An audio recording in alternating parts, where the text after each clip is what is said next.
Mirpur ১ number অটোরিকশার জন্য মানে দিশা করা যায় না। গাড়ি চালাইলে মনে করেন গাড়ি যে টান দেবে এবিলের কোনো লাইনই রাখে না। যেমন অটোরিকশা যে এই রাস্তাটা এত বেশি ধারণা ছাড়া। মিরপুর কাঁচা বাজারটার বড় বাজারটার আপনার এই পাশটায় এই যে রোডটা আছে ওই পাশটায় মানে গাড়ি যে একটু টান দিয়ে যামু যার কোনো লাইন রাখে না। এত অটোরিকশা ভরা থাকে, বলছিলাম সম্ভব না অটোরিকশা বন্ধ করা।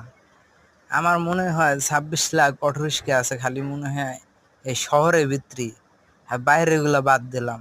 দিন দিন অটোরিকশা বাড়ে, কমে না।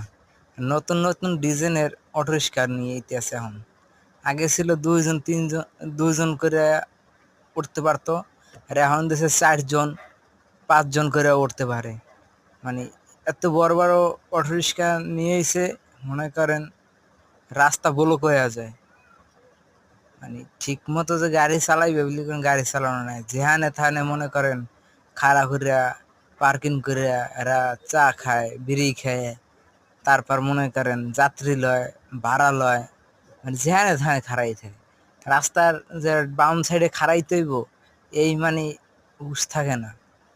এর লেগে যত অটোরিকশা ড্রাইভাররা এই ভিডিওগুলো দেখবেন আপনারা একটুখানি সচেতন হন, একটু মানেন যে বাম সাইডে চাপাই দিয়া তারপরে আপনার যাত্রীগুলো লইতে হইবে, ভাড়া লইতে হইব। তারপর আপনারা একটা সুন্দর একটা সাজেশন দিই, সাজেশন শুধু হইছে ইন্ডিকেটারের ব্যবহার করা ইয়া করে। আপনি আলগা ইন্ডিকেটার লাগান, যে বামে যাবো বামে একটা ইন্ডিকেটার দিলাম, তাইলে মনে করেন সড়কে দুর্ঘটনা ঘটবো না।